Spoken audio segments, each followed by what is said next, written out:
আসসালামু আলাইকুম। শুরুতেই আপনাদের সবাইকে একটি জনকল্যাণমুখী রাষ্ট্র নির্মাণের জন্য সংস্কার কমিশন যে প্রস্তাবগুলো দিয়েছে সেগুলোর মধ্য থেকে রাজনৈতিক দলগুলো যে কয়টিতে একমত হয়েছে তার তালিকা থাকবে এই সনদে। জুলাই সনদ অনুযায়ী আশু করণীয় সংস্কার কাজগুলো আমরা বাস্তবায়ন করতে প্রতিজ্ঞাবদ্ধ। বাকি অংশের বেশ কিছু কাজও আমরা শুরু করে যেতে চাই। আশা করি অবশিষ্ট অংশ পরবর্তীতে নির্বাচিত সরকারের মাধ্যমে বাস্তবায়ন অব্যাহত থাকবে। প্রাতিষ্ঠানিক সংস্কারের দৃঢ় প্রতিশ্রুতি বাস্তবায়নে আমাদেরকে দৃঢ়ভাবে এবং ঐক্যবদ্ধভাবে এগিয়ে যেতে হবে। এর কোনো বিকল্প নেই। এর বাস্তবায়নের মাধ্যমে পুরো বিশ্বের কাছে দেশের নতুন ঐক্যবদ্ধ ভাবমূর্তি তুলে ধরা যাবে। বিশ্বব্যাপী সবার কাছে জাতি হিসেবে বাংলাদেশের শক্তি সম্পর্কে স্পষ্ট ধারণা তৈরি হবে। ঐকমত্য কমিশন গঠন করা আমাদের একটি দুঃসাহসিক উদ্যোগ ছিল। অন্য কোনো দেশে এমন কোনো নজির নেই। এর মাধ্যমে আমরা জাতি হিসেবে রাজনৈতিক গভীরতার সন্ধান পেয়েছি। রাজনৈতিক ঐক্যে পৌঁছার জন্য ঐকমত্য কমিশনের সঙ্গে সকল দলের দলগত প্রস্তুতি, ঘণ্টার পর ঘণ্টা কমিশনের সঙ্গে ঐকান্তিক আলোচনা, জাতীয় লাইভ টেলিভিশনের সামনে সকল দলের ঐকমত্যে পৌঁছার একান্ত প্রয়াস আমাদের রাজনৈতিক ইতিহাসে স্মরণীয় হয়ে থাকবে। এই কমিশনের চেয়ারম্যান হিসেবে আমি সকল রাজনৈতিক দলের কাছে তাদের সীমাহীন ধৈর্য এবং কমিশনের প্রতি তাদের সহযোগিতা এবং সৌজন্য প্রকাশের জন্য জাতির পক্ষ থেকে ধন্যবাদ জানাচ্ছি। আশা করি আমাদের অসমাপ্ত কাজ সমাপ্ত করে শিগগিরই পূর্ণাঙ্গ জুলাই সনদ তৈরি করে জাতির জন্য একটা নতুন পথ নির্দেশনা রেখে যেতে পারব। এই কমিশনের অভিজ্ঞতার মাধ্যমে দেশের যে নতুন রাজনৈতিক সংস্কৃতি গড়ে ওঠার সম্ভাবনা দেখা দিয়েছে, আগামী নির্বাচনের মাধ্যমে যদি সেটা বিকাশমানভাবে স্থায়ী রূপ দিতে পারে তাহলে আমরা ভবিষ্যতের সকল রাজনৈতিক সংকট মোকাবেলা করতে সক্ষম হব। সকল প্রস্তুতি সমাপ্ত করে দেশের সকল মানুষের, কিশোর কিশোরী, তরুণ তরুণী, ছাত্রছাত্রী, কৃষক, জেলে, গৃহিণী, দিনমজুর, শ্রমিক, ব্যবসায়ী, পেশাজীবী, শিল্পী সবাই মিলে চেষ্টা করে একটা সুন্দর নিখুঁত নির্বাচন আয়োজন করে নতুন বাংলাদেশের দৃঢ় ভিত্তি রচনা করব। প্রিয় দেশবাসী, আমি জানি আগামী জাতীয় নির্বাচন কখন হবে সে বিষয়ে সিদ্ধান্ত জানার জন্য রাজনৈতিক দল ও জনগণের মধ্যে বিপুল আগ্রহ রয়েছে। আমি বারবার বলেছি এই নির্বাচন ডিসেম্বর থেকে আগামী বছরের জুনের মধ্যে অনুষ্ঠিত হবে। এই সময়ের মধ্যে দেশের নির্বাচন উপযোগী পরিবেশ সৃষ্টির জন্য যা যা করা দরকার সরকার তাই করছে। এখানে মনে রাখা জরুরি, বাংলাদেশ স্বাধীনতার পর থেকে যতবার গভীর সংকটে নিমজ্জিত হয়েছে তার সবগুলোরই প্রধান কারণ ছিল ত্রুটিপূর্ণ নির্বাচন। ত্রুটিপূর্ণ নির্বাচন প্রক্রিয়ায় বারবার ক্ষমতা কক্ষিগত করার মধ্য দিয়ে একটি রাজনৈতিক দল বর্বর ফ্যাসিস্টে পরিণত হয়েছিল। এই ধরনের নির্বাচন যারা আয়োজন করে তারা জাতির কাছে অপরাধী হিসেবে চিহ্নিত হয়ে যায়। এমন নির্বাচনের মধ্য দিয়ে যে দল ক্ষমতায় আসে তারাও জনগণের কাছে ঘৃণিত হয়ে থাকে। এই সরকারের একটি বড় দায়িত্ব হলো একটি পরিচ্ছন্ন, উৎসবমুখর, শান্তিপূর্ণ, বিপুলভাবে অংশগ্রহণের পরিবেশে একটি নির্বাচন অনুষ্ঠান করা, এমন একটি নির্বাচন আয়োজন করা যাতে করে দেশ ভবিষ্যতে নতুন সংকটে না পড়ে। এই জন্য সবচেয়ে বেশি গুরুত্বপূর্ণ হলো প্রাতিষ্ঠানিক সংস্কার। যেই প্রতিষ্ঠানগুলো নির্বাচনের সঙ্গে সরাসরি জড়িত সেগুলোতে যদি সুশাসন নিশ্চিত করা না যায় তাহলে ছাত্র জনতার সকল আত্মত্যাগ বিফলে যাবে। সংস্কার, বিচার, নির্বাচন এই তিনটি ম্যান্ডেটের ভিত্তিতে আমরা দায়িত্ব গ্রহণ করেছিলাম।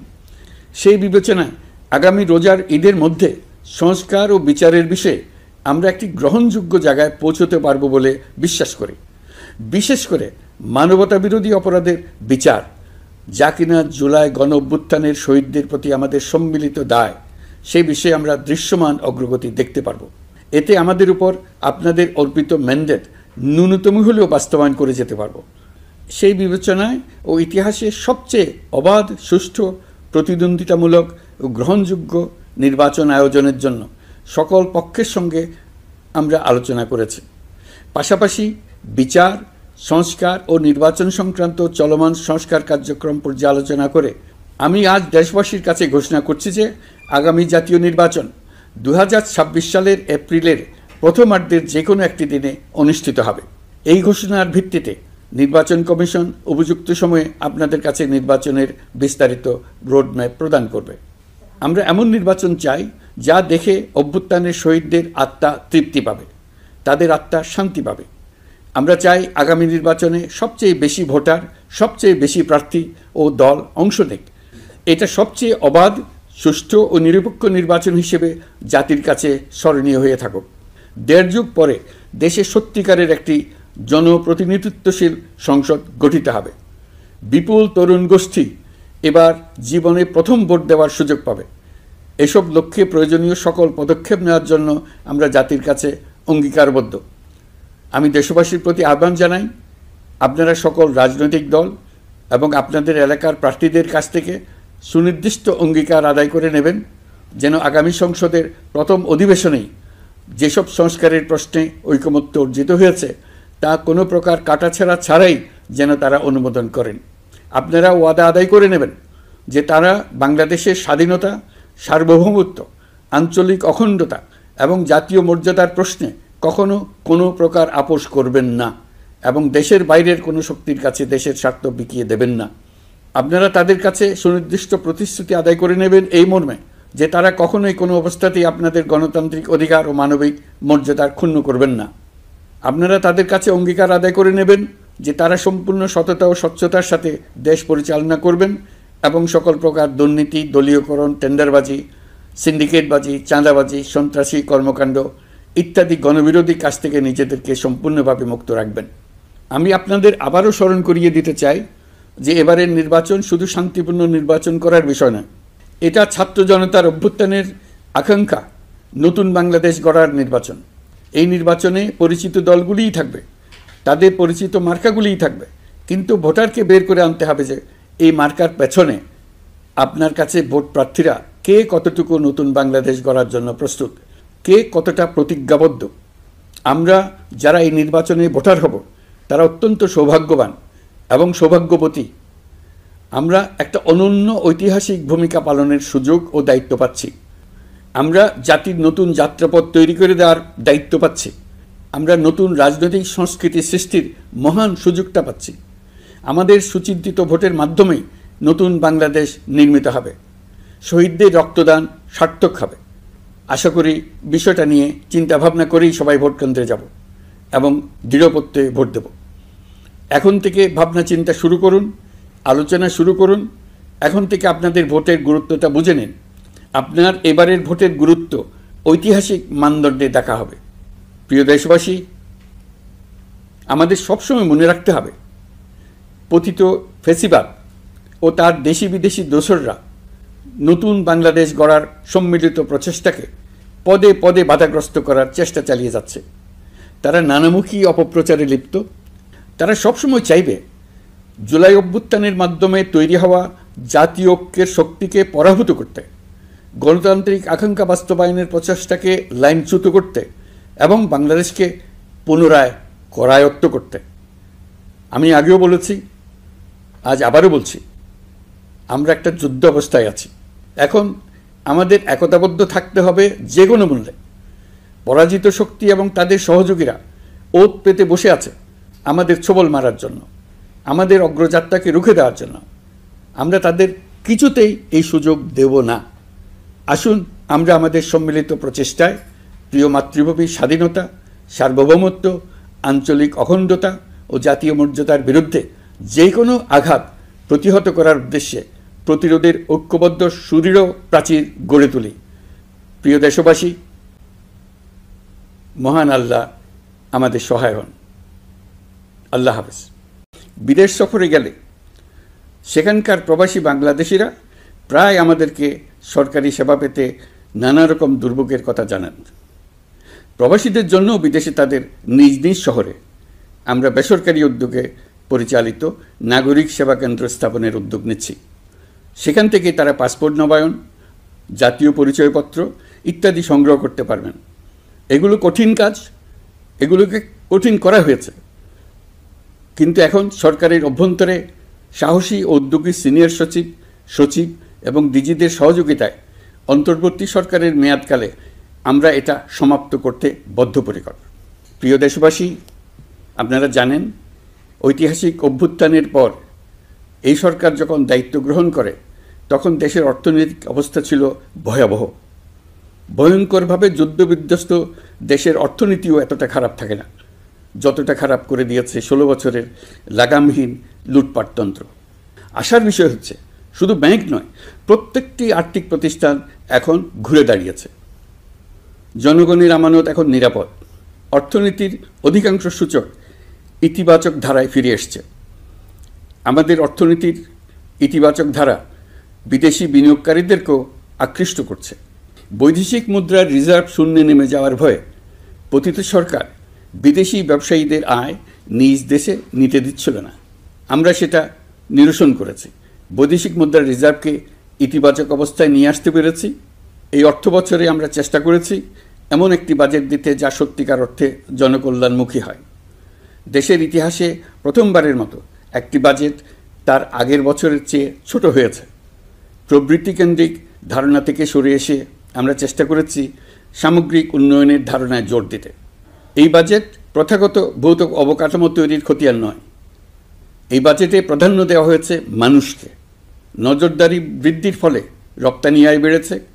অর্থনীতির দুঃসময়ে আমাদের প্রবাসী ভাই বোনেরা রেমিটেন্স যোদ্ধা হিসেবে এগিয়ে এসছেন, যার ফলে রেমিটেন্স প্রবাহ উল্লেখযোগ্যভাবে বৃদ্ধি পেয়েছে।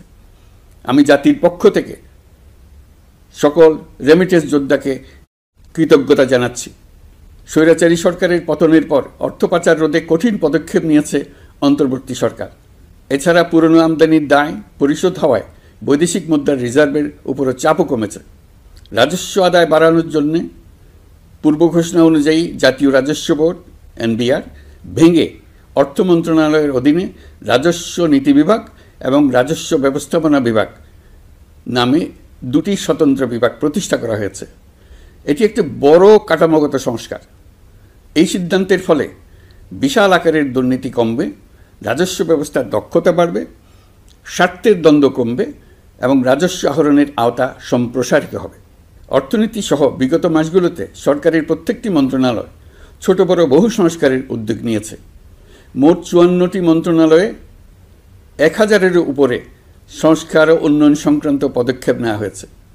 এর পাশাপাশি আমরা যে সংস্কার কমিশন করেছিলাম তাদের সুপারিশের মধ্য থেকে আশু করণীয় সুপারিশগুলো দ্রুত বাস্তবায়নের জন্য মন্ত্রণালয়গুলো কাজ করে যাচ্ছে। 54টি মন্ত্রণালয়ে 129টি সুপারিশ বাস্তবায়ন করা হয়েছে। এই সকল সংস্কার কাজের মধ্যে কয়েকটি চুম্বক অংশ আজ আপনাদের সামনে তুলে ধরতে চাই।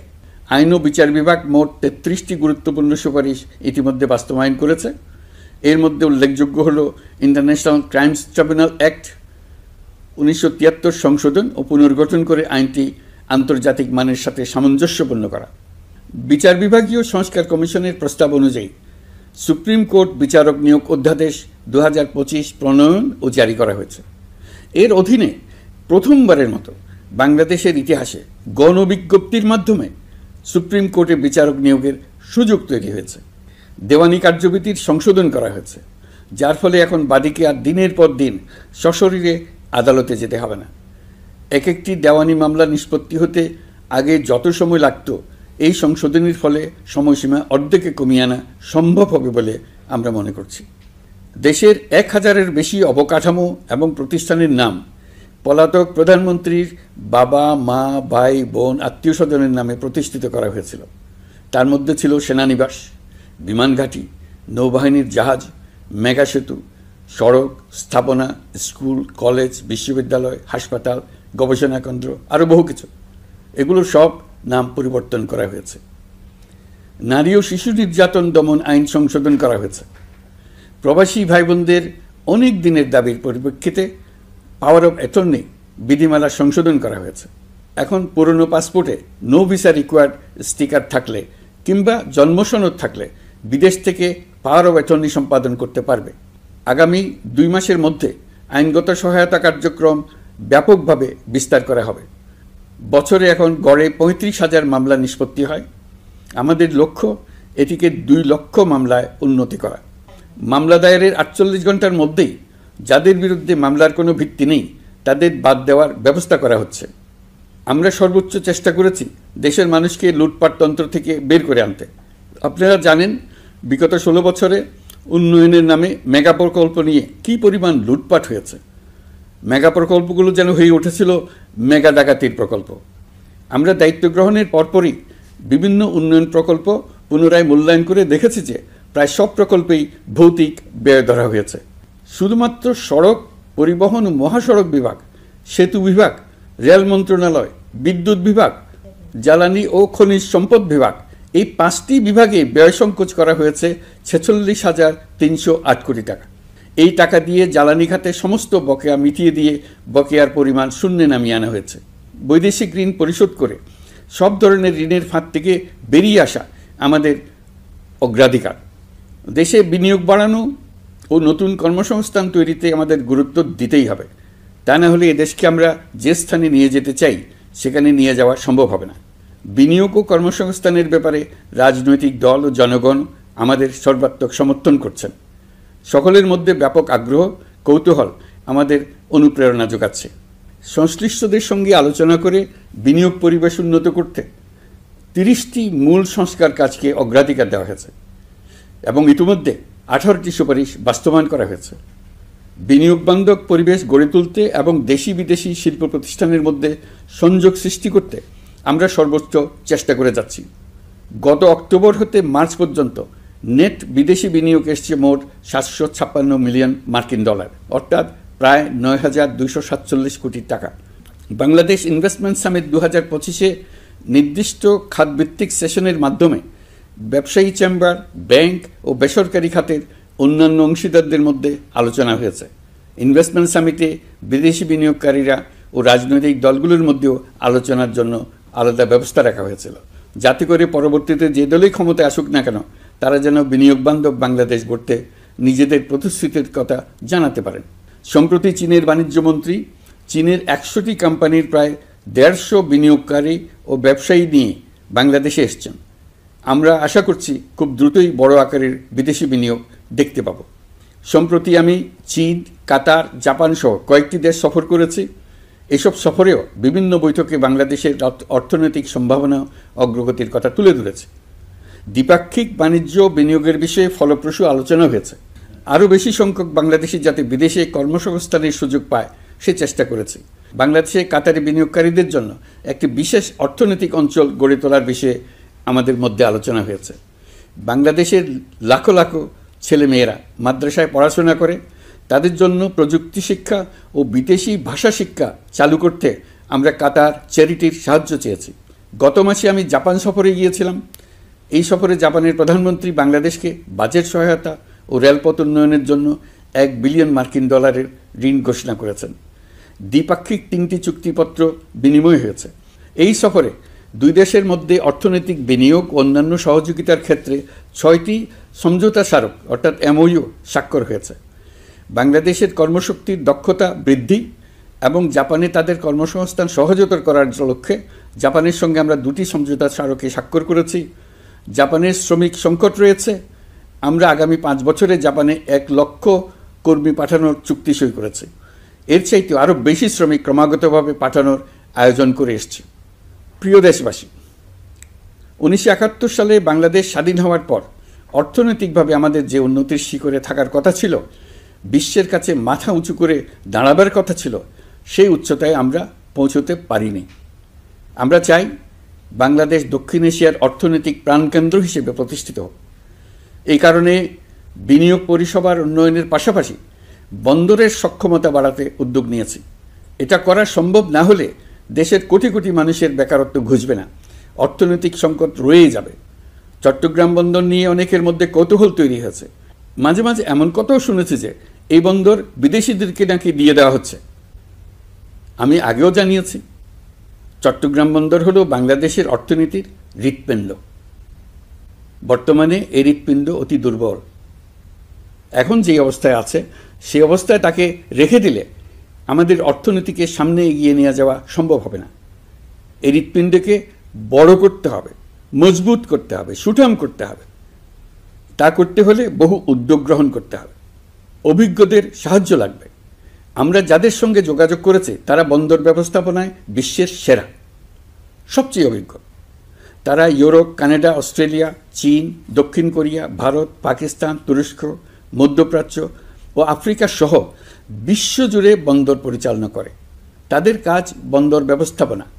আমাদের লক্ষ্য হলো বন্দর ব্যবস্থাপনার কাজ যত তাড়াতাড়ি সম্ভব তাদের কাছ থেকে শিখে নেওয়া। আমি গ্যারান্টি দিয়ে বলতে পারি, যদি 31 সালের মধ্যে আমরা বন্দরের কাজ শিখে ফেলি, এর পরবর্তী 5 বছরে অর্থাৎ 36 সালের মধ্যে পৃথিবীর যত দেশে যত বন্দর এই কোম্পানিগুলো চালায়, তাদের বহু বন্দর এই বাংলাদেশিরাই পরিচালনা করবে। আপনারা যে বন্দরেই পা দেবেন, দেখবেন সেখানে বাংলাদেশিরা আছেন। বহু লোকের কর্মসংস্থান হবে, বহু লোকের উপরে ওঠার সুযোগ হবে। তাদের নিজেদের প্রয়োজনেই তারা আমাদের চাকরি দেবে। আগে যে কোনো জাহাজে চড়লে দেখতাম জাহাজের নাবিক চট্টগ্রামের কিংবা সিলেটের। বন্দরের কাজ একবার শিখে নিতে পারলে ভবিষ্যতে আমরা যে বন্দরে যাব না কেন, দেখব সেখানে চট্টগ্রাম, নোয়াখালী, সিলেট আর বরিশালের লোক, বাংলাদেশের লোক। আমাদের বন্দর যদি আধুনিক হয়, তা শুধু বাংলাদেশের অর্থনীতিতেই ভূমিকা রাখবে না, বরং আমরা নেপাল, ভুটান সহ পার্শ্ববর্তী সকল দেশের অর্থনীতিতে ইতিবাচক ভূমিকা রাখতে সক্ষম হব। এই বন্দরই হবে অঞ্চলের অর্থনীতির সমৃদ্ধির চাবিকাঠি। কুমিরা থেকে টেকনাফ পর্যন্ত নানা বন্দরের কর্মচাঞ্চল্যে সমগ্র উপকূল অঞ্চল দক্ষিণ এশিয়ার একটি গুরুত্বপূর্ণ অর্থনৈতিক প্রাণকেন্দ্র হিসেবে প্রতিষ্ঠিত হবে। এই পুরো অঞ্চলে অনেকগুলো শিল্পাঞ্চল গড়ে উঠবে শুধু সমুদ্রের সান্নিধ্য এবং তার ব্যবহারের দক্ষতার কারণে। তার সঙ্গে গড়ে উঠবে আরেকটি নতুন শিল্প, আধুনিক পদ্ধতিতে সমুদ্রে মাছ পালন, আহরণ ও প্রক্রিয়াজাতকরণের শিল্প। এটি আরেকটি নতুন জগৎ সৃষ্টি করবে। এই ব্যাপারে আমরা আমাদের বন্ধু দেশগুলোর সঙ্গে আলোচনা শুরু করেছি এবং তারা উৎসাহ সহকারে সাড়া দিয়েছেন। বন্দর ব্যবস্থাপনার জন্য আমরা যাদেরকে আনছি, তারা পৃথিবীর যেসব দেশে কাজ করে সেসব কোনো দেশেরই সার্বভৌমত্ব, জাতীয় নিরাপত্তা হুমকির মুখে পড়েনি। আমি দেশবাসীর প্রতি আহ্বান জানাই, আপনারা নিজেদেরকে ভিত্তিহীন বিরোধিতা এবং অপপ্রচারের শিকার হতে দেবেন না। অন্তর্বর্তীকালীন সরকারের বন্দর ব্যবস্থাপনার উদ্যোগে আপনাদের দৃঢ় সমর্থন অব্যাহত রাখুন। যারা বিরোধিতা করছে তাদের প্রতিহত করুন। আপনারা জানেন, আমাদের দেশে এখন 12 লক্ষ রোহিঙ্গা বসবাস করছে। প্রায় 1 লাখ রোহিঙ্গা এসছে 2023 সাল থেকে 2024 সালের সেপ্টেম্বর সময়কালে, যখন রাখাইন রাজ্যে ব্যাপক যুদ্ধাবস্থা বিরাজ করছিল। সেখানে চলমান সংঘাত ও মানবিক পরিস্থিতির কারণে এখনও অনেকে আসতে চেষ্টা করছেন। রোহিঙ্গাদের বাংলাদেশে আসা বন্ধ করতে এবং যারা ইতিমধ্যে বাংলাদেশে অবস্থান করছেন তাদের প্রত্যাবাসনের জন্য আমরা উদ্যোগ নিয়েছি। আমরা যখন দায়িত্ব গ্রহণ করেছিলাম তখন রোহিঙ্গা ইস্যুটিকে প্রায় মৃত অবস্থায় পেয়েছিলাম। আন্তর্জাতিক এজেন্ডা থেকে ইস্যুটি ঝরে পড়েছিল। সেই অবস্থা থেকে আমরা ইস্যুটিকে বিশ্ববাসীর দৃষ্টির সম্মুখভাবে নিয়ে আসতে পেরেছি। আমি গত বছর সেপ্টেম্বর মাসে জাতিসংঘ সাধারণ পরিষদে রোহিঙ্গা বিষয়ক একটি আন্তর্জাতিক সম্মেলন অনুষ্ঠানের আহ্বান জানিয়েছিলাম। আপনারা জেনে খুশি হবেন, জাতিসংঘের সকল সদস্য রাষ্ট্র এই বিষয়ে একমত হয়েছেন এবং তারা একটি উচ্চ পর্যায়ের আন্তর্জাতিক সম্মেলন আয়োজনের সিদ্ধান্ত নিয়েছে। এই বছর সেপ্টেম্বর মাসে যুক্তরাষ্ট্রের নিউ ইয়র্কে এই সম্মেলনটি অনুষ্ঠিত হবে। একই সাথে রোহিঙ্গাদের প্রত্যাবাসনের জন্য আমরা আন্তর্জাতিক জনমত গঠন করতে পেরেছি। গত মার্চ মাসে বাংলাদেশ সফরে এসে জাতিসংঘের মহাসচিব অ্যান্তোনিও গুতেরেস পরিষ্কারভাবে ঘোষণা করেছেন যে মিয়ানমারের প্রত্যাবাসনই রোহিঙ্গা সমস্যার একমাত্র সমাধান। প্রত্যাবাসনের বিষয়ে আরেকটি বড় অগ্রগতি হচ্ছে মিয়ানমার সরকার কর্তৃক প্রত্যাবাসনযোগ্য রোহিঙ্গাদের সর্বপ্রথম তালিকা ঘোষণা। গত এপ্রিল মাসে ব্যাংককে বিমস্টেক সম্মেলনের সাইডলাইনে আলোচনার সময় মিয়ানমার সরকার প্রথমবারের মতো 1,80,000 রোহিঙ্গা প্রত্যাবাসনযোগ্য বলে ঘোষণা করেছে। রোহিঙ্গাদের প্রত্যাবাসনে ও আমাদের সীমান্তের নিরাপত্তা নিশ্চিত করতে মিয়ানমারের সরকার সহ সেখানকার বিদ্রোহী গোষ্ঠীর সাথে আনুষ্ঠানিক ও অনানুষ্ঠানিক যোগাযোগ রাখা হচ্ছে। আমরা যত দেশেই সফর করেছি সব দেশেই রোহিঙ্গা সংকট মোকাবেলায় রাষ্ট্রীয় নেতা ও সরকারের প্রতিনিধিদের সঙ্গে আলোচনা করেছি, তাদের সহযোগিতা চেয়েছে। তারা ইতিবাচকভাবে আমাদের আহ্বানে সাড়া দিয়েছেন। জাতিসংঘের মহাসচিব গত মার্চ মাসে ঢাকা সফরকালে রাখাইন রাজ্যে মানবিক বিপর্যয়ের মোকাবেলার জন্য একটি ত্রাণ চ্যানেলের প্রস্তাব করেছিলেন। তিনি বলেছিলেন এই প্রস্তাবটি রোহিঙ্গাদের প্রত্যাবাসনে সহায়ক হবে। বিষয়টি প্রস্তাব পর্যায়ে রয়ে গেছে। আমরা লক্ষ্য করেছি রাখাইনের জন্য বাংলাদেশ করিডোর দিয়ে দিয়েছে বলে একটা অপপ্রচার চালানো হচ্ছে। আমি সুস্পষ্টভাবে বলছি, এটা সর্বৈব মিথ্যা। এটা ছিলে কান নিয়ে যাওয়ার গল্প। যারা অসত্য কল্পকাহিনী বানিয়ে বাংলাদেশের মানুষকে ক্রমাগত বিভ্রান্ত করে অশান্তি সৃষ্টিতে নিয়োজিত, এটা তাদেরই শিল্পকর্ম। আপনারা এ বিষয়ে হুঁশিয়ার থাকবেন, কোনোভাবেই বিভ্রান্ত হবেন না। এসব অপপ্রচার সত্ত্বেও আমরা লক্ষ্যচ্যুত হব না। এই জটিল সমস্যাটি সমাধানে আমাদের কাজ চালিয়ে যাব। প্রিয় দেশবাসী, আগামী মাসে জুলাই গণ অভ্যুত্থানের বছর পূর্ণ হবে। যাদের আত্মত্যাগের কারণে এই অভ্যুত্থান সম্ভব হলো, আমরা তাদেরকে এবং তাদের পরিবারকে প্রতি মুহূর্তে আমাদের দৃষ্টিতে রেখেছি। তাদের জন্য নানা কর্মসূচি আমরা বাস্তবায়ন করে চলেছি। এখন পর্যন্ত 834টি শহীদ পরিবারের মধ্যে 630টি শহীদ পরিবারকে 10 লক্ষ টাকা করে 63 কোটি টাকার সঞ্চয়পত্রের জন্য ব্যাংক চেক দেওয়া হয়েছে। অবশিষ্ট যারা আছেন তাদের ওয়ারিশ নির্ধারণ সংক্রান্ত বিষয়গুলি নিষ্পত্তি সাপেক্ষে সঞ্চয়পত্র দেওয়া হবে। এর পাশাপাশি গণ অভ্যুত্থানে আহত প্রায় 12,500 জনকে 106 কোটি টাকা দেওয়া হয়েছে। গণ অভ্যুত্থানে আহতদের মধ্যে সরকারি বেসরকারি বিভিন্ন হাসপাতালে এই পর্যন্ত 15,393 জন চিকিৎসা গ্রহণ করেছেন। স্বাস্থ্যসেবা বিভাগের মাধ্যমে 40 জন আর মুক্তিযুদ্ধ বিষয়ক মন্ত্রণালয়ের মাধ্যমে 11 জনকে উন্নত চিকিৎসার জন্য সিঙ্গাপুর, থাইল্যান্ড ও রাশিয়া পাঠানো হয়েছে। তাদের চিকিৎসা বাবদ এই পর্যন্ত সরকার 61 কোটি টাকা ব্যয় করেছে এবং এই ব্যয় অব্যাহত আছে। আরও 28 জন জুলাই যোদ্ধাকে উন্নত চিকিৎসার জন্য সিঙ্গাপুর, থাইল্যান্ড ও তুরস্কে পাঠানোর প্রক্রিয়া চলছে। এখন পর্যন্ত বিভিন্ন হাসপাতালে চিকিৎসাধীনদের যুক্তরাজ্য, যুক্তরাষ্ট্র, ফ্রান্স, সিঙ্গাপুর, থাইল্যান্ড, চীন, মালয়েশিয়া ও নেপাল থেকে 26 জন বিশেষজ্ঞ চিকিৎসক এসে বিনামূল্যে চিকিৎসা দিয়েছেন। এই চিকিৎসকবৃন্দ শুধু যাতায়াত খরচ গ্রহণ করেছেন, এর বেশি কিছু তারা গ্রহণ করতে চান নাই। আমরা তাদের প্রতি কৃতজ্ঞ। এই পর্যন্ত শহীদ পরিবারগুলোকে সঞ্চয়পত্র প্রদান, আহত ব্যক্তিদের চিকিৎসা ও চেক প্রদান বাবদ সরকার মোট 285 কোটি টাকা ব্যয় করেছে। প্রিয় দেশবাসী, আমি শুরু থেকেই বলেছি, পতিত স্বৈরাচার বাংলাদেশকে যেভাবে ধ্বংসস্তূপ বানিয়েছে, সেখান থেকে নতুন করে যাত্রা শুরু করতে হলে ন্যূনতম 3টি আবশ্যিক কাজ সম্পন্ন করতে হবে। প্রথমত, বিচার ও জবাবদিহিতা প্রতিষ্ঠার উদ্যোগ দৃশ্যমান করে তোলা। দ্বিতীয়ত, রাষ্ট্রের গণতান্ত্রিক পুনর্গঠন ও প্রাতিষ্ঠানিক কাঠামোর সংস্কার সাধনে প্রয়োজনীয় ঐক্যমত ও পথনকশা তৈরি করা।